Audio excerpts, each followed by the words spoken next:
So welcome to Chai Mitzvah, topic number 3, individual community. It's such an interesting topic. Jewish tradition discusses many different aspects of the important relationship between the individual and the community. Chai Mitzvah specifically selected the concept of tochecha, offering criticism, as a focus of this topic. How do we talk to another person about his or her behavior in a way that will make for a positive behavior change? Judaism provides us with guidance about how to disagree and correct others in ways that move our relationships and our community forward. I think this is important today more than ever. So let's look at our agenda. Okay, and so one thing that I haven't talked about recently this year, some of you know there's a Chai Mitzvah Facebook group known as the Inspirational Group for Chai Mitzvah participants. And I'll send you a link in the follow-up email. It'll be great if you're inspired to share what's happening in your groups, in this private group, so that we can learn from each other and see and maybe get some ideas, exchange ideas. And so we'll start with the themes of this topic. The Hebrew word tochecha expresses the mitzvah of talking to another person about his or her behavior in a way that will help the individual make a positive behavior change. As adults, we often find ourselves in situations where we disagree with someone and we think people are behaving in a way that's not productive to the community. In our communal work, with our families, at work, we're always faced with the dilemma of how to respond during these moments when we want to suggest an alternate form of action. This unit is about how we engage in those difficult conversations in a productive manner. Judaism provides us with guidance as we attempt to rebuke in a way that people can hear what we have to say. This session helps us explore how to disagree and correct others in ways that productively move our relationships and our community forward. So we have all kinds of texts, characters in the Bible, including God, and stories from the rabbis of the Talmud can serve as models, even if they're not sometimes perfect, to help us with our own acts of tochecha.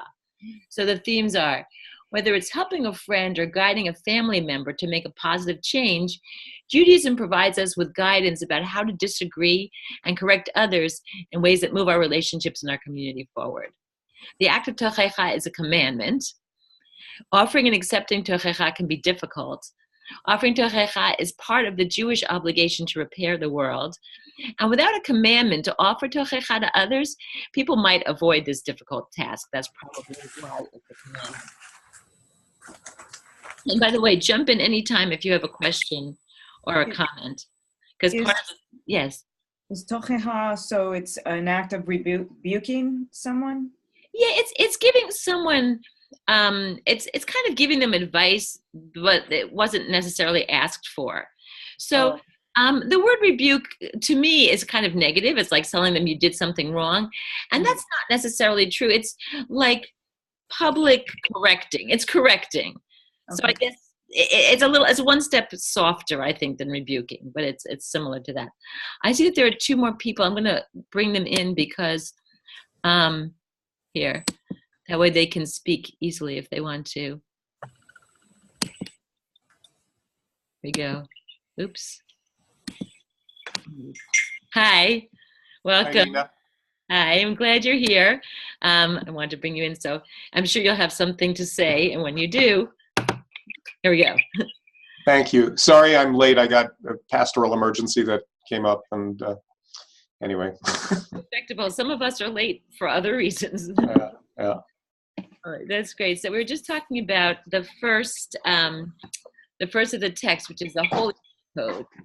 The book of Vayikra, or Leviticus, has a section known as a Holiness Code.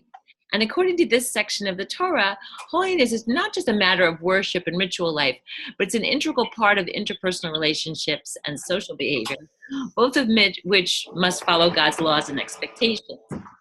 So this section of the Torah contains many of the moral imperatives of Judaism. It establishes the parameters for relationships that we're developing among our friends and our neighbors and relatives. So the text isn't up here, so I'll read it. Do not go about as a talebearer among your kinspeople. Do not stand by the blood of your neighbor. I am the Eternal. You shall not hate your neighbor in your heart. Admonish or correct your fellow. It says reprove. But admonish or correct your fellow, but incur no guilt because of your fellow. And that's something interesting to think about when we talk about it. You shall not take vengeance or bear a grudge against your kinspeople. Love your neighbor as yourself. I am eternal. So one message coming out of this section of the Torah is that holiness is not confined just to the priesthood. Each individual Israelite is expected to attain holiness by following the laws within this section. And I'd like to give a little bit of insight into this text. I looked at Rashi's interpretation on some of the verses that I found difficult. If you have any questions or comments, I'm sure you'll have something to shed on it that would be interesting, so I'd love to hear them. And once we list the obligations that come from this text, I think all the conversation questions are going to be easy to answer. So the first obligation is do not go about as a talebearer or slander. In other words, don't slander people. Don't stand by and watch someone's death when you're able to save him. And Rashi says, for example, if he's drowning in the river or if a wild beast or robbers come upon him. So that's Rashi. I was thinking about it in a modern interpretation, and I was thinking it might even say that it tells us not to enable someone with a substance abuse problem. Like we're really responsible not to whitewash things, not to sugarcoat things, to be honest. If we do it in a way, we'll find that people will you should not hate your brother in your heart. That's pretty obvious, but keep it in mind for the next one. Correct your fellow, but incur no guilt because of your fellow. So you shouldn't bear a sin on his account, is what Rashi says. Don't embarrass him in public. And do not take vengeance or bear a grudge against your kinspeople. For example, somebody says, lend me your sickle. Or let's make it more modern. Let's say, a neighbor says, lend me your leaf blower. And the neighbor replies, no. The next day, the neighbor says, lend me your snowblower. And if you say, I will lend it to you. No, if you say, I will not lend it to you. Just if you did not lend it to me, that's revenge. Okay? You can't do the same thing. That's revenge. What constitutes bearing a grudge, as we were talking about before? The neighbor says, lend me your blower. The other guy says, no. And then the next day he says, lend me your snowblower. Now you could say to him, here it is for you. I'm not like you who didn't lend me. Okay, so you're lending it to him, but you're bearing a grudge because you're keeping the hatred in your heart, even though you're not taking revenge. So that's also something you shouldn't be doing. And love your neighbor as yourself, which is obviously very good advice. We can think about how this can be applied in any situation. So let's go back to the neighbor who wouldn't lend the leaf blower. How do you think we might apply love your neighbor to yourself in this situation? Looking for any comments? So you love your neighbor as yourself. You ask for the leaf blower. He says no. He asks for your snow blower. Do you say yes or no? It's not actually what you say. It's what's in your heart. So you can lend it or you cannot lend it. But if the reason you're doing it has to do with revenge against him or bearing a grudge against him or being angry at him, that's not right. Because you should love yourself. You should forgive yourself when you do things that you're not proud of. And the same with your neighbors. That's how I see it anyway. If anybody wants to jump in, I'm happy to hear. Okay, so you can see from this how fulfilling each of these obligations would impact on your personal relationships. We'll go to the next text, trim yourself and then trim others. So this text is from the Babylonian Talmud. And many of you probably know this because I've got some rabbis here, but just in case. The Talmud is a body of teaching that records the commentary, interpretations, and discussions of the Mishnah. And while a clear beginning and ending dates for the compilation of the Talmud don't exist, the Babylonian Talmud, as opposed to the Jerusalem Talmud, which was developed in academies in Eretz Israel, the Babylonian Talmud is customarily dated from the first half of the 3rd century to 499 CE. So this text that we're about to look at comes from the section Bava Batra, which generally deals with issues of property law. And so when I first read this, I found that it had a little bit of a riddle as to who was the other man who had a tree overhanging the street. And this also sounds like another modern suburban situation. So let's look at the text. Rabbi Yanai had a tree that overhung the public way. And another man also had a tree overhanging the street. Some passers-by objected, and he was summoned before Rabbi Yanai. Rabbi Yanai said to him, "Go away now and come again tomorrow." During the night, Rabbi Yanai sent and had his own tree cut down. On the next day, the man came back, and Rabbi Yanai told him to go and cut the tree down.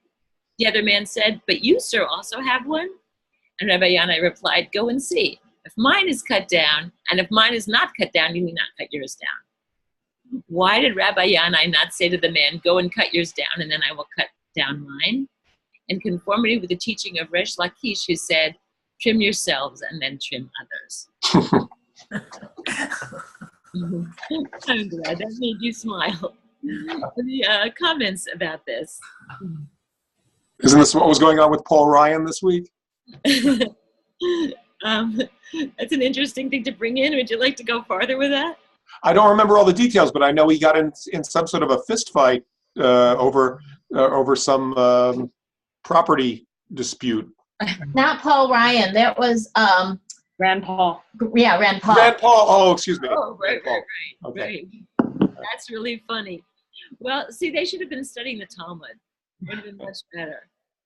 I actually felt that was like dishonest that he sent him away and did it in the middle of the night. And I thought he should have said to the man, I'm going to go cut my tree down and then I will ask you to cut. I think he should have been honest about it. I think in these Talmudic things, a lot of times I found that they're considered very, very pious when they try to do the letter of the law and then go back and talk to the other people. I understand what you're saying, because either way, it's kind of the same thing. He's cutting down his tree and he's doing the right thing, but it's trim yourselves and then trim others. So he didn't want to say cut down yours until he had cut down his own. I think that's what the point is. Anybody else want to jump in? Yeah, but I think in practical terms, the advice was more likely to be followed, I think, if he presented a situation, the way he did. Right. That's a good point. And since we're talking about how to give advice, that's why this was included, because he was leading by example. And this is one of the first texts that is in this booklet, that after reading and discussing this and the one before it, the participants are challenged to create a communal definition for tochecha based on this plus the previous text. So they're to make their own definition, and it's going to grow as you go through the booklet, but the things to consider are timing, tone, and intention. So as we go through, think about timing, tone, and intention. We're going to read some really interesting things, and if you apply these 3 different items to them, it's just really interesting to see how it works. So let's look at these biblical cases of tochecha. This is long. So before we do, one of the suggestions for a way to discuss it, there's 3 texts. So you could use the jigsaw method. That's where you divide your big group into 3 smaller groups and assign each one a text. And then the small group can use the discussion questions in the conversation section of the booklet to discuss the text. And then there's 2 ways to do it. Following the small group study, each group can present their analysis to the larger group. Or, and I kind of like it this way, the alternative jigsaw method. After studying the text in the 3 small groups, form 3 new groups, and at least one person from each text group is assigned to the new group, so that the members can present their case to each other. And then the small groups can compare and contrast the similarities and differences in these cases. As we go through these texts, these are the things to consider. What was the cause for the tochecha? What behavior was the person offering the tochecha trying to change in the person he or she was talking to? What methods of tochecha were used? Was the person offering the tochecha successful in changing the behavior of the person he or she spoke to? How did the method of tochecha impact on the success? So how did the timing, the tone, and the intention impact on the success or the lack of success in the person trying to give tochecha? And in each of these texts, the words of tochecha were not immediately apparent to me. So I put that part on the slide so we can look at it. But I'll read a little introduction and I'll read the rest of it so we can take the whole thing together. So the first text is from the Cain and Abel story in Genesis, which tells of the first murder in the Torah. This is the story of God's preference for the younger brother and the resentment that results in the older brother. And it's the first of many of the stories of divine preference and civil rivalry. So in the course of time, Cain brought an offering to the Eternal from the fruit of the soil. And Abel, for his part, brought the choicest of the firstlings of his flock. The Eternal paid heed to Abel and his offering, but to Cain and his offering he paid no heed. Cain was much distressed, and his face fell. And the Eternal said to Cain, "Why are you distressed? And why is your face fallen? Surely if you do right, there is uplift. But if you do not do right, sin crouches at the door. Its urges towards you, yet you can be its master." And when they were in the field, Cain set upon his brother Abel and killed him. So what was the cause for the tochecha? And what behavior was, and who was offering it? Let's start with that. So clearly it was God. And it's interesting because when I read this, and jump in if you disagree with me, but to me it seemed like God knew what was going to happen. And he was offering advice before it happened. It didn't work out. I mean, he did kill his brother. So looking at it this way, it's interesting because it's God offering the tochecha, and I guess maybe the tone just didn't work. Or when it's something that has to do with God, I feel like it's different. I feel like God could make anything happen or not happen. So maybe this was meant to happen for some reason. But analyzing it under our method, it looks like the tone didn't work, and it wasn't successful. I'd really love to hear somebody else's interpretation of this. Well, I mean, there are some interpretations that the reason that God didn't respond favorably to Cain's offering, it was not just random. It was because it was, or rather, it was because the offering was just random. It wasn't the choicest of the flock like Abel. Right. And so so this could be a tochecha after the fact of not really, putting your heart into what you're doing, or having a fault, having an undeserved sense of woundedness. If one is disturbed about having a tochecha before the fact, this could be a tochecha after the fact. That's very interesting. That's something that we should note, and I think it's important. Okay, so let's look at the next text.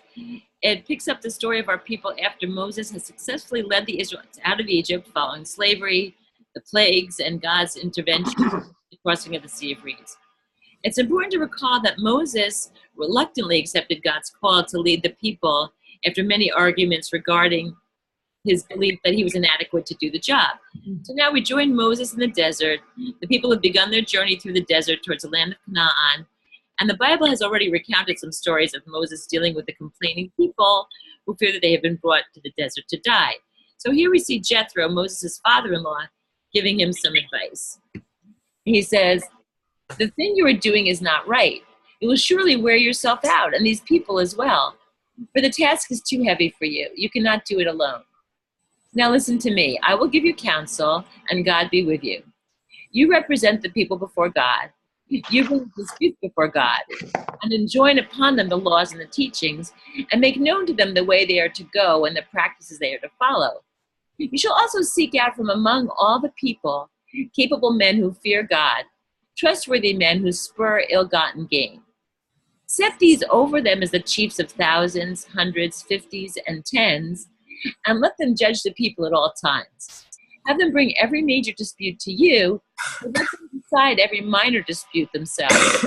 Make it easier for yourself by letting them share the burden with you. If you do this, and God so commands you, you will be able to bear up, and all these people too will go home unwearied." Okay. By a box.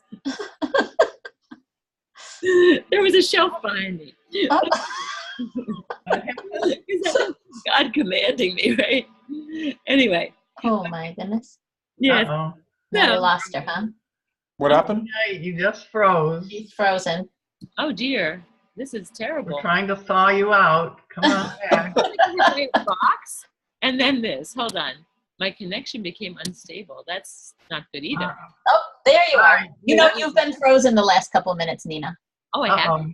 How Yeah. are we now? Right after the box fell, we lost you. Oh no, are we back? Now you're back, but whatever you said for the last minute, we have no idea. Oh, I was reading what was up on the slide. Hold on. Oh. Is everybody seeing everything okay though? Yeah. Yes. Everybody's there and you can see the shared? Okay, good. So I was just reading about how Jethro told Moses that he should find people to help with the it looks like this here. He should find people to help with the advice he was giving. So he shouldn't listen to everything himself and try to do everything himself. He should delegate. And that way you'll be able to bear up and all these people will go home unwearied. So everything's good and everyone can hear and everyone knows where we are. Yes. Good. So let's see. What was the cause for this tochecha? What was Jethro trying to address? I need Jethro to come to my house and talk to me. I think that's great advice. In other words, get a committee. You don't have to do it all yourself. That's wonderful advice. And, Moses was trying to do everything himself, which does wear you out. So I think Jethro was more like a psychologist. Right. So his timing was good. And how about his tone? Do you think his tone was good? Yeah. I think so too. And his intention, was he doing this for selfish reasons or was he trying to help his son-in-law? Definitely trying to help his son-in-law. Right. And was he successful? He was. Yes. Yeah, because that's what Moses said. So that's a good example of tochecha that worked out well. Okay. The next text is from the book of Samuel 2, the story of the reign of King David. It begins with his rise to power, and our text comes from the portion of the book that recounts his sin with Bathsheba, and God sending Nathan the prophet to point out the error of his ways. The text is long, so now I'm just going to focus on the part on the screen. I really like King David because he's not perfect. I find that to be very reassuring. He's not what? I didn't hear you. Oh, he's not perfect. Perfect. Oh, he's not I find it very reassuring that he's not perfect. It gives me hope. Okay, so Nathan comes and he tells this story to David. He says, there were two men in the same city, one rich and one poor. The rich man had very large flocks and herds, but the poor man had only one little ewe lamb that he had bought. He tended it, and it grew up together with him and his children. He used to share his morsel of bread, drink from his cup, and nurse from his bosom. It was like a daughter to him. One day a traveler came to the rich man, but he was loath to take anything from his own flocks or herds to prepare a meal for the guest who had come to him. So he took the poor man's lamb and prepared it for the man who had come to him. So this is the part where, this is what Nathan says to David. And David flew into a rage against the man and said to Nathan, as the Eternal lives, the man who did this deserves to die. He shall pay for the lamb 4 times over because he did such a thing and showed no pity. So Nathan says, that man is you. Thus said the Eternal, the God of Israel. It was I who anointed you king over Israel, and it was I who rescued you from the hand of Saul. And David said to Nathan, I stand guilty before the Eternal. And Nathan replied to David, the Eternal has remitted your sin. You shall not die. However, since you have spurned the enemies of the Eternal by this deed, even the child about to be born to you shall die. So, what was the cause for the tochecha? What was Nathan doing there, talking to David? So, God sent him because David had done the wrong thing. He took Bathsheba and had her husband killed in war. And that, that was clearly not the right thing to do. And what kind of method did Nathan use? Parable. Story. Parable, great story. He probably figured if he just said to King David, you did the wrong thing, that wouldn't have gone over so well. But he was able to show the same thing without making David feel threatened or criticized. Well, David was able to hear him because of the way he presented it. Otherwise, knowing the history of David, I think he would have been not able to deal with it, or his reaction would have been really violent and, punishing of the messenger. Right. So Nathan was pretty smart to do it this way. And how did it impact on the success of the person?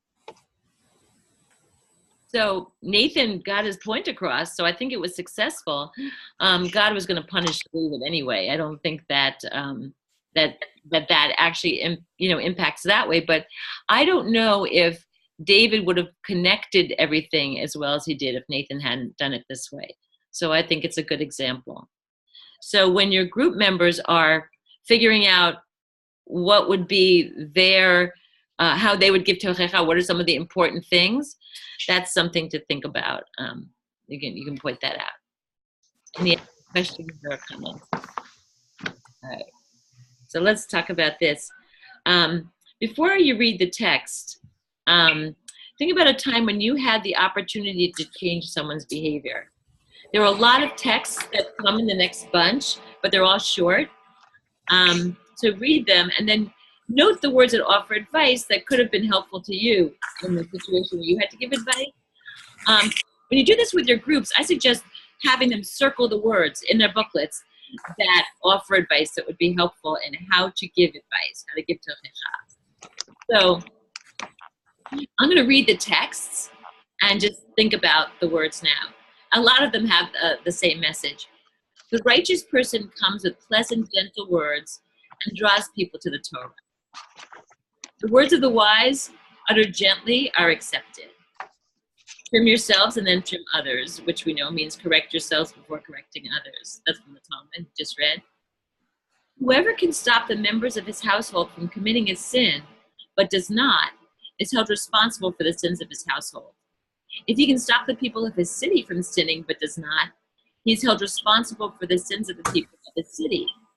If he can stop the whole world from sinning and does not, he is held responsible for the sins of the whole world. That's also from the Babylonian Talmud. This one is also from the Babylonian Talmud. Just as it is a mitzvah to say something which we listen to, so too, it's a mitzvah to refrain from saying something which will not be listened to. And as a parent, that is something I used often. So it's something to think about. Rabbi Tarfon. I wonder if there's anyone in this generation who knows how to accept tochecha. Rabbi Eliezer ben Azariah. I wonder if there's anyone in this generation who knows how to give tochecha. Kind of a cute answer. Pretty universal. You can hang it on the refrigerator today. That's very true. That's very true. I think now more than ever, we need to learn how to talk to each other. If one sees his father violating the Torah, one should not say, Father, you have violated the Torah. Rather, one should say, Father, is it not written in the Torah? As if you were asking a question, not delivering a warning. That's very good. It's from Maimonides. When you put on tefillin or perform other commandments, you don't raise your voice. So too with tochecha. That's from Chafetz Chaim. This one is from Rabbi Joseph Telushkin. He has a lot of interesting stuff. Jerusalem was destroyed because its citizens didn't rebuke one another. That's from the Talmud. Thus, no matter how elevated a society is, and Jerusalem has long been regarded as Jerusalem's premier city, Judaism's premier city, if people don't effectively critique each other's ethical lapses, the society will deteriorate quickly. Another one from the same source. Although it is generally forbidden to offer tochecha in public, if remaining silent will cause people to think that you are condoning unethical behavior, it's better to speak out. I don't know if anyone's been in this kind of situation. I had that recently where I was with two friends, and one of them was saying the wrong thing. Well, so I live on a boat, so we have slips, and people get their slips for the whole season. And one person was saying to the other, I think you should move your boat because you're blocking my view. And so they're both my friends, but I just said, everybody can move their boat, meaning that if they're blocking your view, you move. Don't tell, it's just, I didn't want to be condoning unethical behavior, so it's better to speak out. It was hard, but you have to do it. That might not be an example that's readily understandable, but confine your tochecha to a specific act. For example, I noticed you making fun of so-and-so, while avoiding blanket statements such as, you're always making fun of others. Critical generalizations demoralize the offender and make him defensive. Who would be willing to admit, it's true, I'm a cool person. I always make fun of others. So those are our different texts. And so there are some activities suggested to go with them. You could ask participants to individually read through the sources and create personal guidelines that they would use following the session when they're giving tochecha. And they can share their guidelines in small groups or with the entire group. Or you could ask each participant to share one new insight with the group that they gained while creating their personal guide to tochecha. Like maybe they didn't think it was important to speak out in public, or they didn't know they shouldn't speak disrespectfully. Whatever it is, have them share one, and then that they'll commit to apply that to their personal lives. Or another option, in order to have successful experiences, we need to carefully plan for the difficult and sensitive conversations when we offer tochecha. We need to consider seriously the words we will use and the responses that may come from the person we're talking to in order to have a positive outcome. So the questions here on the slide are good for planning your conversation. You can role play a conversation with a partner, or you can have 3 people in a group. 2 of them are having the conversation and the third one is witnessing it. One person serves as a process observer, noting the positive and difficult moments in the role play. So ask participants to reflect on the methods and the words that felt supportive during the conversation, to offer alternative language that could have been used to make the conversation more productive. And so some of the guidelines that they may come up with are here. Am I being fair and citing a particular instance, or am I exaggerating? Will my words hurt the person's feelings? And if so, how can I express myself without inflicting too much pain? How would I feel if someone criticized me in this way? Are my words non-threatening? Do they offer some reassurance? How am I feeling going into the conversation? Have I looked at my own motives for starting the conversation? So you might have others you want to add, or that you think are more important or less important. Nina, is this this isn't in the booklet, right? It's not in the booklet, I don't think, but I'm going to send the slides in my follow-up email. Oh, okay. Either way. Thank you. Oh, all this, am I looking at the right booklet? Because this is in the booklet. Oh, then it is in the booklet. I didn't know if it was or not. I didn't remember. But this looks like it's the adult book, right? It's not the... Not the teen, yeah. The "Am I being fair" thing is in the booklet. Is the other piece that you just ran through in the booklet as well? I can't find that, or can you send that? I'm going to send it. The role play, the options, Yeah. that I will include in my follow-up email. I'm going to make myself. Okay. Great. I know we did it with the teens. We did the role play last year, and some of them sent videos of doing it. And it was really interesting how imaginative they are and how it really helped them with this topic. So there were some interesting additional things. So this I had in the teen, and I thought it was interesting to have. For all the transgressions in the Torah, is not the whole world punished? Isn't it written, and they shall stumble upon one another? This teaches us that all Israel are responsible for one another. So this builds on the mitzvah of tochecha. And we say to ourselves, what actions can you take to fulfill your responsibility to other Jews? And how does this expanded notion of responsibility give unique shape to the Jewish community? And that's why I included it. It expands tochecha to our responsibility to the Jewish community. And that's one of the things that I think makes us special. And then, so some additional activities and information. Whoever can stop the whole world from sinning and does not is held responsible for the sins of the whole world. So some information here I also used for the teen groups, but it can be interesting to adults. While participants would hopefully first engage in social action that's in their local community, it's also possible that this link, Volunteer Match, might inspire them to bring some new social action into the community. You can find opportunities for advocacy and human rights and animal rights, like anything you're interested in locally. You go to there, you put in your area, it will give you ideas. And then I don't know if anyone here, if a group member has experienced a bar or bat mitzvah in your family, this is an interesting topic. Baruch Sheptarani. It's a blessing that recited by parents at their child's bar or bat mitzvah, stating that they're no longer responsible for any sins he or she committed. And how does this concept, how does that relate to tochecha? Well, they're still giving their kid advice, but and we are responsible if we can stop the sins of the community. But it's interesting to read this information about the blessing and see how it's discussed there. And then this other thing is so interesting, the criticism simulator. So you put in here, it's developed by Dr. Ben Furman. He's a world-renowned expert on solution-based psychology. It helps you formulate your criticism constructively in a way that works. It asks you questions, and building on your answers, it composes 2 different versions of how to express yourself. I tried it. It's really interesting. Like any app, you have to take it with a grain of salt, but it's fun. So it's interesting to do. And then there's some supplemental materials that can also be very interesting. Monica Lewinsky did a TED Talk called The Price of Shame. She says public shaming as a blood sport has to stop.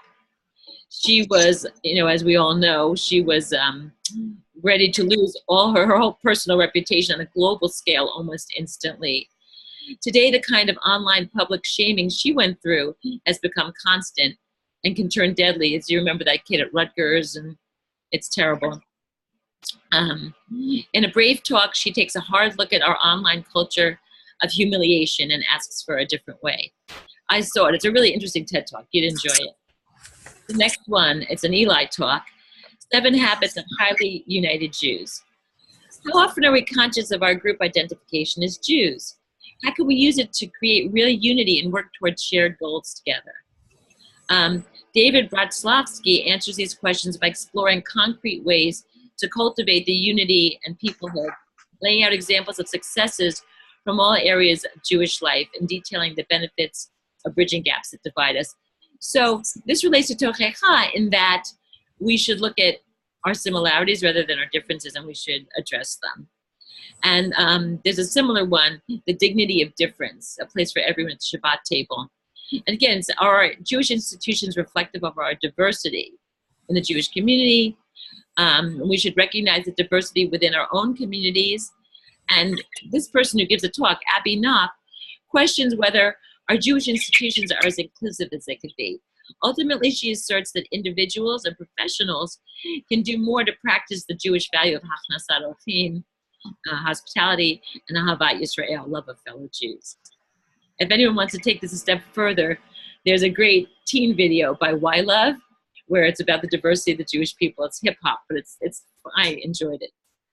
And I can send you that as well. This is a very important one. How to accept and embrace disagreement. Accepting and embracing disagreement is difficult for some people who seek harmony and cooperation all the time. Yet without dissent and differing opinions, the world would be a very bland and conformist place. I don't think that we're having that right now in our country. I think we're having plenty of disagreements. Embracing disagreement is a valuable way of learning new ideas, tempering your own ideas into workable outcomes, and reaching solutions that everyone can benefit from. So when you watch this video, you'll learn how to change your perspective about disagreement and your interactions with others, and it should improve greatly. And that's really what this whole topic was about. And then my favorite, quotes from great authors, thinkers, and everyday people on disagreements. So these quotes really resonate with the text on Tochecha that we're studying. I'm just going to share with you my favorite. This was from Rambam. He said, "Truth does not become more true by virtue of the fact that the entire world agrees with it, nor less so even if the whole world disagrees with it." So that's a quote I want to end on and ask if there's questions or comments. I have a question. Is Tochecha supposed to be focused only on the Jewish community, or is it non-Jews as well, everybody? That's a great question. Nafecha is advice on how to give advice. So, I mean, I would think that it's certainly for anybody. We are learning from it from Jewish texts, it's a Jewish concept, but we're not the only people who have this concept. And certainly it can apply to anyone giving advice to anyone. Anybody else with a comment? David, you look like you have a comment. No, I'm still just a little confused on applying this whole curriculum, but This is for the teens you're thinking about? Oh, because you're doing both, right? well, I'm doing it one step at a time with my confirmation student, and So we've had some good sessions so far. That's good. I'm really glad you have. So what I want to say about that is last year, a couple of schools, did the one that you're doing, not the Musar, but the standard. And this went really well. I know that they sent me videos their kids made out in California of the kids role playing the advice. And that was a really good one. I think it's a really important topic. Another thing is, kids have a lot of times where they do want to give advice to each other. And I think they're more committed to it. I think kids tend to be more focused on that. So I think I'd really like to hear what goes on with your kids. I think it's going to be a topic that really grabs them because, it's something that happens a lot. And you have the other booklet, the teen booklet for this. Yeah. So I've got all three here. I've got the Teen Musar booklet and the adult topics and the teen versions of the adult topics. Great. So you've got everything you could possibly need. Yeah. Good. Well, I'm really glad, and I think it's going to actually go very well. I really think it's going to be a good thing. And I'm looking forward to hearing what happens. Okay, if there are any other questions or comments? All right, we're good. I hope that you all enjoy doing this with your groups, and I'm looking forward to hear what happens. And I will send a follow-up email with the link to the Inspirational Facebook group and the slides to this and the Why Love, just because I happen to love that video. And David, you'll like that. I think it'll be really helpful for this too. And we have another webinar tomorrow. Yeah, that is Musar adult. It's not teens, and it's kind of the same as the teen Musar. It's very similar. Were you on that webinar? I don't remember. I mean, I got invitations to both, so I just signed up for both. But this is the one that we've just done today is the one that's more relevant to my purposes. Oh, good. Well, I'm glad that you were here. Okay. Okay. All right. Well, thank you, everybody. All right, thank you. All right, Thank bye. you. Bye. Bye-bye. Bye-bye.